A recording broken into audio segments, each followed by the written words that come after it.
Gangavathi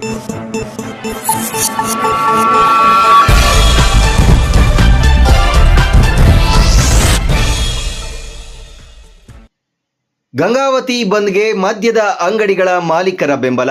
Hubballi college ವಿದ್ಯಾರ್ಥಿನಿ ನೇಹಾ ಹಿರೇಮಠ್ ಅವರ ಹತ್ಯೆಯನ್ನ ಖಂಡಿಸಿ ಗಂಗಾವತಿ ಬಂದ್ಗೆ ಕರೆ ನೀಡಲಾಗಿದ್ದು, ಗಂಗಾವತಿ ತಾಲೂಕಿನ ಮದ್ಯದ ಅಂಗಡಿ ಮಾಲೀಕರು ಅಂಗಡಿ ಬಂದ್ ಮಾಡಿ ಬೆಂಬಲ ನೀಡುತ್ತಿದ್ದೇವೆ. ನೇಹಾ ಕೊಲೆ ಮಾಡಿದ ಆರೋಪಿಯನ್ನ ಕಾನೂನು ವ್ಯಾಪ್ತಿಯಲ್ಲಿ ಕಠಿಣ ಶಿಕ್ಷೆಯನ್ನ ನೀಡಬೇಕು. ಮತ್ತೆ ಇಂತಹ ಘಟನೆ ನಡೆಯದಂತೆ ಬೇರೆಯವರಿಗೆ ಪಾಠ ಆಗುವಂತೆ ಘನಘೋರವಾದ ಶಿಕ್ಷೆಯನ್ನ ನೀಡಬೇಕಾಗಿದೆ. ಮಹಿಳೆಯರನ್ನ ಗೌರವದಿಂದ ನೋಡುವುದು ನಮ್ಮ ಸಂಸ್ಕೃತಿಯಾಗಿದೆ. ಯಾವುದೇ ಜಾತಿಯವರಾಗಲಿ, ಯಾವುದೇ ಸಮುದಾಯಕ್ಕೆ ಸೇರಿದವರಾಗಲಿ ಮಹಿಳೆಯರಿಗೆ ಗೌರವ ಮತ್ತು ಪ್ರೀತಿ ತೋರಿಸಬೇಕು. ಆದರೆ ಪ್ರೀತಿ ಹೆಸರಿನಲ್ಲಿ ಕೊಲೆ ಮಾಡಬಾರದಾಗಿತ್ತು.